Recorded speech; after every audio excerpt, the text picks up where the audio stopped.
Subscribe करें हमारे channel को आसान जिंदगी और इस बेल आइकन को प्रेस करें इसी तरह के और वीडियोस प्राप्त करने के लिए।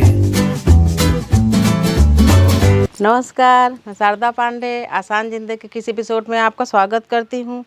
जैसा कि ज्येष्ठ महीना चल रहा है, ज्येष्ठ महीने की कृष्ण पक्ष की अमावस्या में वट सावित्री का व्रत रहा जाता है। जैसे कि इसके पहले मैं किसी वीडियो में बताई भी हूँ, किसी में नहीं भी बताई हूँ। जैसे कि दक्षिण भारत में जो लोग महिलाएं भक्त हैं वो ज्येष्ठ महीने की शुक्ल पक्ष की पूर्णिमा में व्रत करती हैं, लेकिन बाकी और पूरे भारत के क्षेत्र में ज्येष्ठ महीना के कृष्ण पक्ष की अमावस्या में व्रत करते हैं। लेकिन दोनों व्रत में सामान्यता एक ही है, यानी व्रत का नियम सब एक ही है। और ये व्रत 3 दिवसीय होता है। 3 दिवसीय यानी ये व्रत त्रयोदशी से शुरू होके चतुर्दशी और अमावस्या, फिर अगले दिन पारण होता है। तो इस बार वट सावित्री व्रत 17 मई 2023 से शुरू होके 18 मई 19 मई, यानी कि 17 मई और 18 मई ऐसा व्रत किया जाएगा। बहुत लोग फलाहारी भी करते हैं, और नहीं तो आप एक समय में मीठा आहार लेकर इस व्रत को करेंगी। और 19 तारीख को पूरे दिन जब तक आप पूजा नहीं कर लेंगे, पूजा कब शुरू होता है? मध्याह्न यानी दोपहर 12 बजे से शुरू करें, और जब तक पूजा समापन न हो जाए तब तक पूजा माना जाएगा। आप दोपहर 12 बजे से 1 बजे 2 बजे 3 बजे, उसे इतना टाइम नहीं लगता। फिर भी दूर दराज जाना है तो 2-2.5 घंटा लग ही जाता फेरी उरी लगाने में। और उसके बाद बहुत सारी महिलाएं क्या करती हैं, फेरी लगा के जो घर में खाना बना होता है, दाल चावल रोटी सब्जी लहसुन प्याज से सब खा लेती हैं। लेकिन ये महाव्रत है, जैसे करवा चौथ, तीज और तमाम जो सुहागिनों के व्रत होते हैं, उसी प्रकार से वट सावित्री सुहागिनों का महातपस्या महाव्रत है। इसमें आपको कम से कम जब तक आप फेरी न लगा लें तब तक तो जल भी ग्रहण नहीं करना चाहिए। तमाम महिलाएं क्या करती हैं, सुबह पानी पी लेंगी, चाय पी लेंगी कि उनको फ्रेश होना है जो भी, फिर उसके बाद फेरी पूजा करके आएंगे, खाना खा लेंगे। ऐसा नहीं, व्रत का नियम है 3 दिवसीय, त्रयोदशी चतुर्दशी अमावस्या।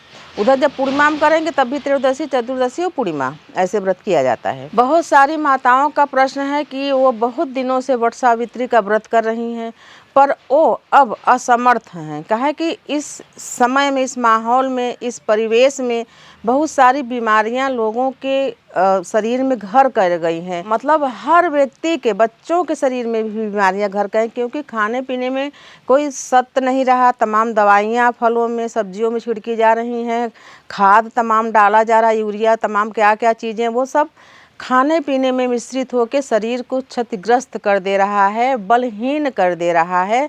जो बल, जो शक्ति पहले की महिलाओं में, पुरुषों में था, वो अब नहीं है। न बच्चा पैदा करने की शक्ति रह गई महिलाओं में, न पुरुष में। तमाम चीज़ मतलब पूरा क्षीण होता चला जा रहा है। तो हमारा ये कहना है कि जो भक्त माताएं व्रत नहीं कर पा रहे हैं, शुगर है, ब्लड प्रेशर हाई या लो है, या और तमाम परेशानियां हैं, तो मैं उनको यही सलाह दूंगी कि आप छोटा सा, जब उन्हें उद्यापन करने के लिए बोलो तो डर जाती हैं कि उद्यापन में बहुत बड़ा कुछ लगेगा। ऐसा कुछ नहीं है।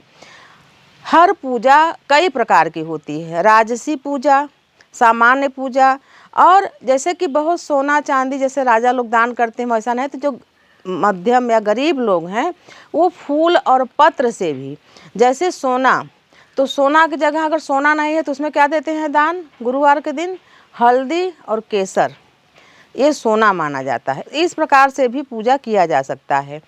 तो जो माताएं बहनें उद्यापन करना चाहती हैं उनको मैं बता दे रही हूँ पहले से कि उद्यापन आप इसी साल कर लें, उसमें कुछ नहीं करना है। हमारे घर में जैसे उद्यापन करती थी सासू माँ लोग, हमारी दादी लोग, जो भी मेरी ताई जी लोग, मम्मी तो हमारी थी नहीं बचपन से ही, तो वो एक सत्यनारायण जी के कथा का आयोजन करती हैं, और उसी में पंडित जी को 5 कपड़ा, 5 बर्तन और 5 प्रकार का फल, अनाज, यही सब चीज़ें दान कर देती हैं। ऐसा नहीं होता कि अब जैसे बहुत सारी माताएं बोलती हैं पंडित जी कहाँ मिलें, या हमारे पास इतना कुछ नहीं है। तो बिल्कुल ठीक है, आपके पास जितना सामर्थ्य है। 5 बर्तन का सामर्थ्य नहीं है, आजकल तो स्टील के बर्तन है, पहले तो फूल, कांसा, तांबे का बर्तन देते थे, तो स्टील के 5 बर्तन हैं।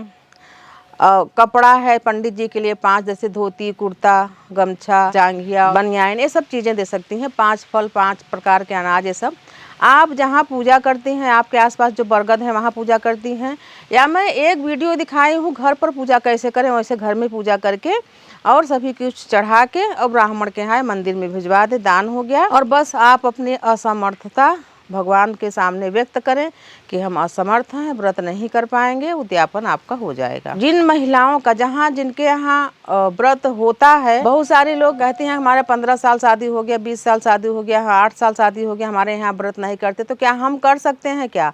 तो बिल्कुल आप कर सकते हैं। हाँ, जिनके यहाँ न सहता हो वो न करें। न सहना यानी उस तिथि पर्व में किसी की मृत्यु हुई रहती है तो उसको न सहना बोलते हैं। अगर उस दिन किसी के यहाँ, उसी व्यक्ति के यहाँ पुत्र संतान, पुत्री कोई भी जन्म ले, यहाँ तक कि गाय का बछड़ा भी जन्म ले, तब भी वो भेव खत्म हो जाता है। तो मैं सभी को बोलूँगी, आप व्रत शुरू करना चाहते हैं तो बिल्कुल अच्छी बात है, आप व्रत शुरू करें। व्रत मायके से शुरू करें, यानी अब जिनका 15-20 साल शादी हुए हो गया उनके लिए तो कहीं से भी कर लो आप, अगर है तो मायके में चले जाओ। लेकिन जो अभी नई विवाहिता हैं, हर व्रत को मायके से शुरू किया जाता है। कुछ वस्तुएं मायके की और कुछ वस्तुएं ससुराल का लेकर पूजा को संपन्न किया जाता है, फिर उद्यापन वगैरह अपने घर में किया जाता है। तो जैसे कि साड़ी है, श्रृंगार की चीज़ें हैं, ये ससुराल का रहेगा, बाकी सभी मीठा मिष्ठान सभी चीज़ें पूजा की मायके का रहेगा, और श्रृंगार और साड़ी ससुराल का रहेगा। तो आप व्रत शुरू कर सकते हैं। व्रत में जब संकल्प लिया जाता है तो ऐसा संकल्प लिया जाता है कि हम इतने सालों तक व्रत करेंगे। सुहागिनों का व्रत तो ये है कि जब तक शक्ति है शरीर में तब तक व्रत किया जाता है, फिर भी 12 सालों का संकल्प ले लें। उसके बाद भी अगर आपको मन है तो उद्यापन करके 1 साल छोड़ के फिर रहते हैं, पर आज के परिवेश में 12 साल ही बहुत है, उतने का ही संकल्प लें। तो मैं आपको बता रही हूँ कि इस साल और हर साल ही वट सावित्री यानी ज्येष्ठ महीने की कृष्ण पक्ष की अमावस्या में शनि देव की जयंती भी होती है, शनि जन्म उत्सव भी मनाया जाता है। और अमावस्या पूजन, जैसे कि सती सावित्री जी, जब नारद जी बोले थे कि इस तिथि में इस दिन में सत्यवान जी की मृत्यु हो जाएगी, तो सती सावित्री जी 3 दिवसीय व्रत उन्हीं का उठाया हुआ है। 3 दिवसीय व्रत करके अपने पितरों को तर्पण करती थी, पितरों के लिए, और व्रत करती थी। और ठीक उसी दिन, किस दिन, जैसे कि दक्षिण भारत में पूर्णिमा के दिन मनाते हैं, बाकी अमावस्या के दिन, तो अमावस्या के दिन ही मान लीजिए, तो उस दिन वो पूरे दिन निराजली व्रत थी। और उसी दिन वो लकड़ी वगैरह काटने गए थे, अपने पति को नहीं बताई थी ये बातें, और जो भी बाकी क्रियाकलाप है तो आप एक व्रत कथा ले आए, उसमें पढ़ें। और उसके बाद तो ये जो चीज़ें आप बताते हो कि मध्याह्न में क्यों करते हैं, तो ये घटना घटित हुई थी मध्याह्न में ही, तो इसलिए मध्याह्न में ही मनाया जाता है। फिर अपने पति को वापस यमराज से लेकर अपने सास ससुर के पास आ जाती हैं। जैसे आप मान लीजिए घर से बाहर जा रहे हो, मिट्टी का कलश, मिट्टी का परई ले जाओ, और वहाँ पर वो कलश को, जैसे कि मेरा ये कहना है कि पूजा को तुरंत हटाना नहीं चाहिए, अशुभ माना जाता है। कलश वगैरह पूजा की सब सामग्री जो होती है थोड़ी बहुत वहाँ छोड़ दें, थोड़ी बहुत लेकर आएँ, घर में दान कर दें। जैसे मान लीजिए सुनसान जगह है तो सामग्री वहीं पड़ी रहेगी या इधर उधर फेंकी जाएगी, तो कलश तो वहाँ रहने ही दें, कुछ सामग्री भी खाने पीने की जो थेरी वगैरह रहती है वहाँ छोड़ दें। अगर घर में पूजा कर रही हैं तो कलश चौकी दूसरे दिन हटाएं। घर की पूजा भी आसान ज़िंदगी में सर्च करके देख लें। थोड़ी बहुत पूजा में इधर उधर कम बेसी होता रहता है, जैसे कि हम पूजा में वो जो हाथ का पंखा होता है उसको नहीं दिखाए हैं तो उसको आप ले लें, उस पर भी सामान वगैरह रख के चढ़ाते हैं। और वैसे भी पंच देवता की मूर्तियाँ भी बनाई जाती हैं, जैसे श्री ब्रह्मा जी, सरस्वती जी, श्री हरि विष्णु जी, सती सावित्री और सत्यवान जी का मूर्तियाँ बनाते हैं। छोटी छोटी मिट्टियों से बना के उसको रंग लेते हैं और बांस के डलिया में बालू भर के उसमें रखते हैं। तमाम क्रियाएं हैं, लेकिन इतना कोई नहीं कर पाएगा, तो बरगद की जो पत्तियाँ होती हैं उसी में श्री हरि विष्णु और श्री ब्रह्मा जी, सरस्वती जी, सत्यवान जी, सावित्री जी सिंदूर से घी से लिख के और एक किसी भी थाल में रख के और उन्हीं के आप उनको साक्षात मान के उनकी विधिवत अक्षत फूल और सभी चीज़ों से पूजा करें। हो सके तो 5 कन्याओं को वट वृक्ष के नीचे बैठा के खिलाने से बहुत शुभ होता है, और नहीं तो अपने घर में भी खिला सकते हैं। सुंदर गोरी कन्याओं को, 5 कन्याओं को घर में बैठा के खिलाएं। पहले उनका पाँव धोएं, उनको पाँव में रंग लगाएं, तिलक करें, आरती करें, फिर उनको मीठा आहार जैसे सेवई हुआ, पूड़ी हुआ, हलवा हुआ सब खिलाएं। कुछ उनको फल दक्षिणा दान देकर उनका चरण स्पर्श करें। बहुत सारी माताएं बोली हैं कि इस बार अधिक मास लगेगा, तो अधिक मास अभी नहीं, सावन महीने में लगेगा। और फिर भी सिर्फ जिस महीने में अधिक मास लगता है उसी महीने में कोई व्रत शुरू नहीं करना चाहिए। हम अपने पंडित जी से, गुरु जी से पूछे हैं, बाकी सालाना में सभी आप व्रत उठा सकती हैं। तो इस बार जैसे कि बता रहे हैं कि शनि अमावस्या है, तो इस बार इस समय यानी कि 17 से लेकर 19-20 तक जो शनि जी हैं अपने शुभ राशि में, कुंभ राशि में रहने की वजह से बहुत शुभता प्रदान करेंगे भक्तों को। जो शनि जयंती भी मनाते हैं, पूजा करते हैं, शनि जी के ऊपर जिनकी आस्था है वो शनि जयंती भी मनाते हैं। तो इसी दिन शोभन योग के साथ साथ चंद्रमा और गुरु मेष राशि में होने के कारण गज केसरी योग भी बन रहा है। गज माने हाथी, केसरी माने सोना, यानी जैसे कि सोना पहन के हाथी पर सवारी करने वाला राजा, उस प्रकार का योग बन रहा है।